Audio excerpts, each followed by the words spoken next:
So today we're going to do the second of the series of videos with a buyer's guide on rust on the different series. So today we're going to look at a 124. This car, if you go back on our channel, there's a video of when it arrived and how severe the rust was on it. All of this had rusted away. This was replaced here. Yeah, it was really knackered.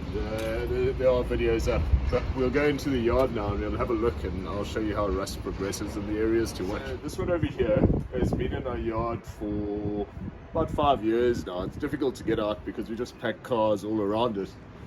But this is a pre-facelift, so a very early 124. I've got I think it was an 87 if I remember correctly.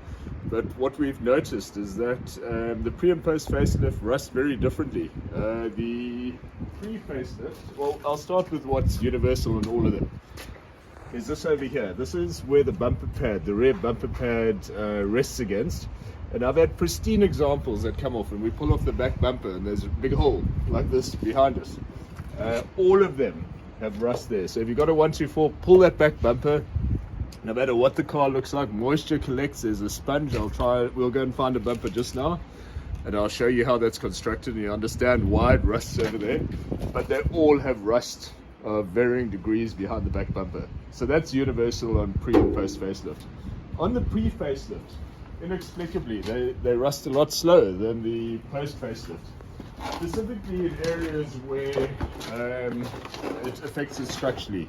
So the A-pillar, this one, as I say, it's been in the yard for a long time. You can see a bit of rust starting here, here, and over here, and that's obviously structural. But if you look inside here, even though it's as dirty as it is under the battery tray, it's pretty intact and pretty solid over here, all around. Let's go to another pre-facelift. We're going to have a look at that as well. So here's another pre-facelift. This one I've got a feeling was a 90 or 88 rather.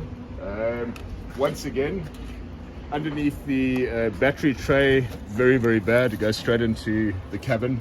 But basically that's all a result of this getting blocked here. If you have a look here, this is where the water would run down and there's a little drain over here. You can see this is actually full of sand that drains into that and then drains out.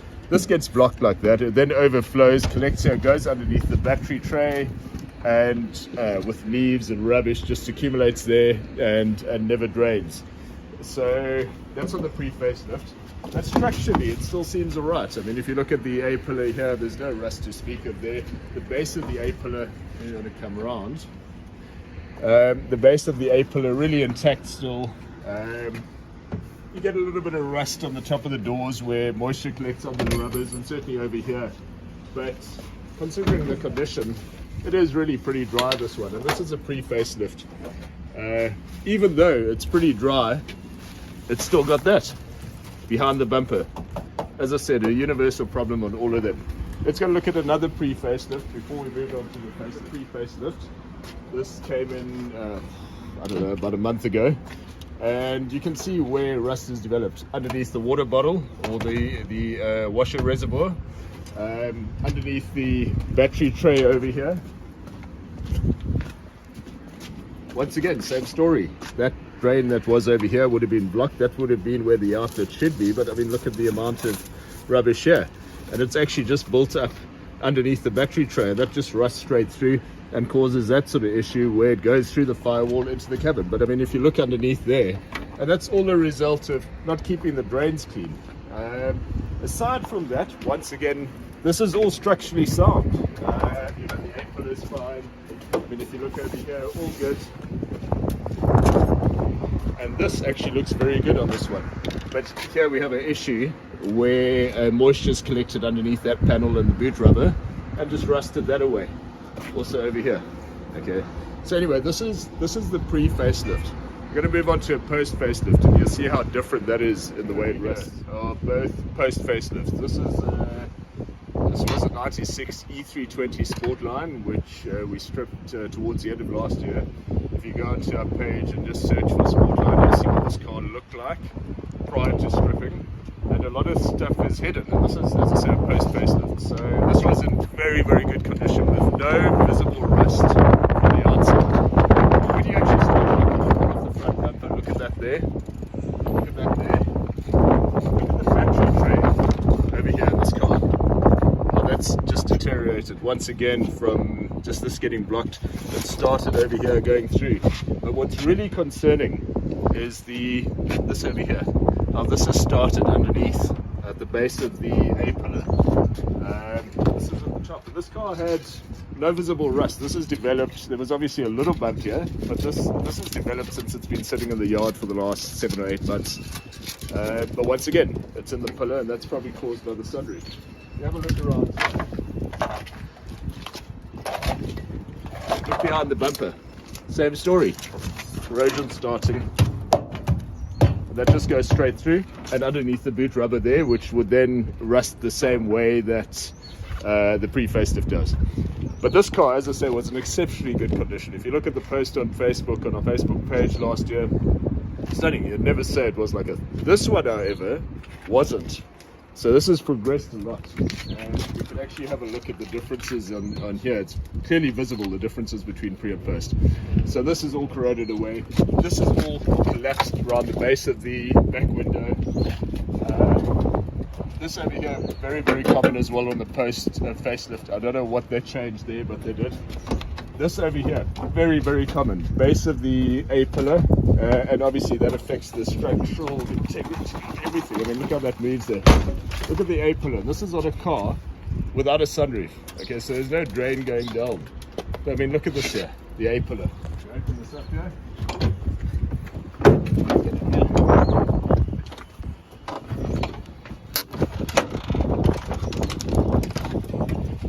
Okay, I mean, look underneath the battery tray. And the base of the window, look at the windscreen on that side. Very, very common on the post-facelift ones that we see this on the A pillar on the passenger side. I don't know why, but something's changed with the construction. I mean, look behind the front bumper where the moisture collected behind the bumper pad. Let's go to another post-facelift. Okay, so here's another one, also been in our yard for a while, but I remember it did arrive with the same sort of issue here. Once again, post-facelift. A pillar, base of the A pillar, knackered, rusted through there. And obviously, the last thing you want to do is look at that. So I don't know why, and this is a car with no sunroof as well, so there's not the drain being blocked or anything like that. That's where the post-facelift seem to one more. This was E320 as well. Also a post-facelift. Some guy had sprayed it along the way. But have a look at this.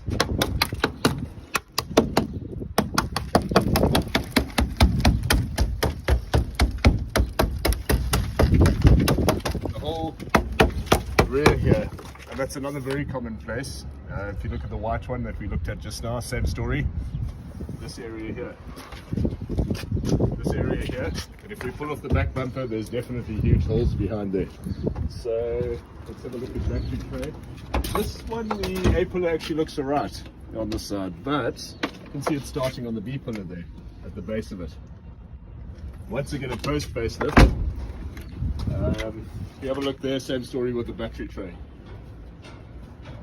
Now let's go to one that's been stripped a lot, and we can actually see what that looks like. Maybe that post facelift.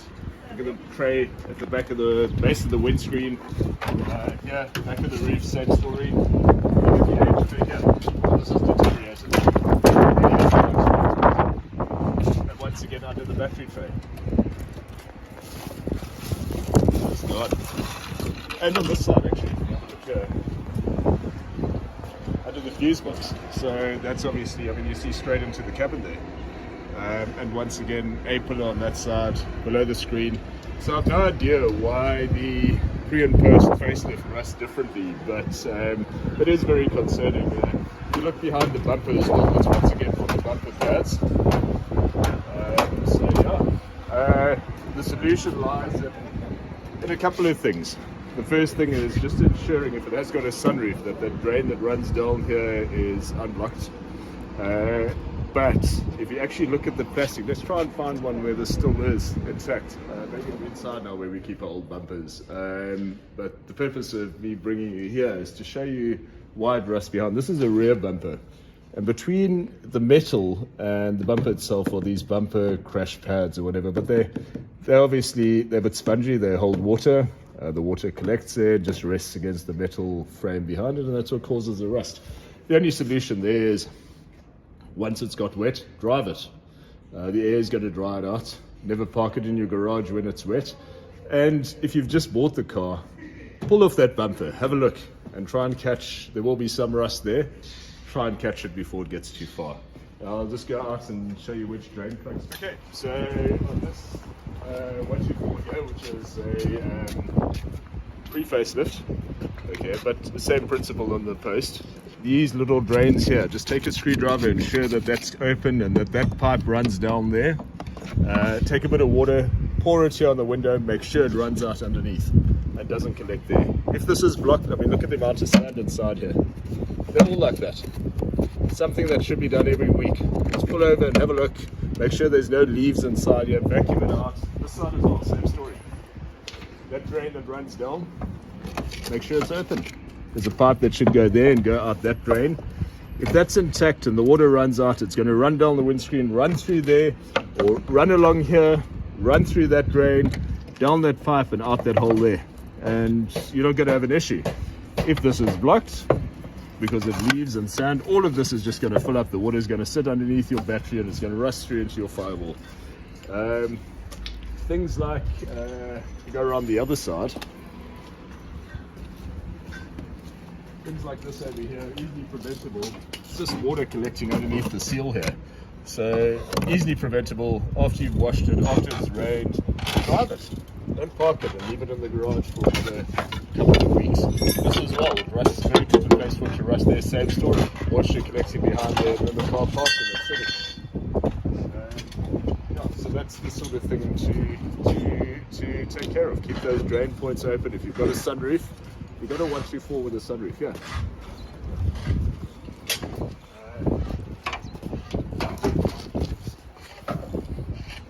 If you have a look over here, just go around, you can actually go inside, Bells. If you go inside. That drain over there is what runs down the A pillar and drains the sunroof. So any moisture that collects inside there's one on that side as well. You need to make sure that those are clean.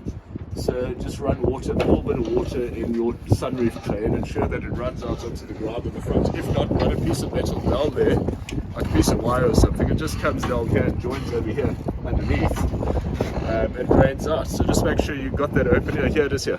Okay, that's the outlet there. Yeah, so it runs down the A pillar, runs out here and out. So if it's clean, you're not going to have an issue. If it's blocked with sand, the water is going to collect here and you're going to end up with that sort of issue over here, but also all the way down. It's going to be problems. So well, I hope that helps.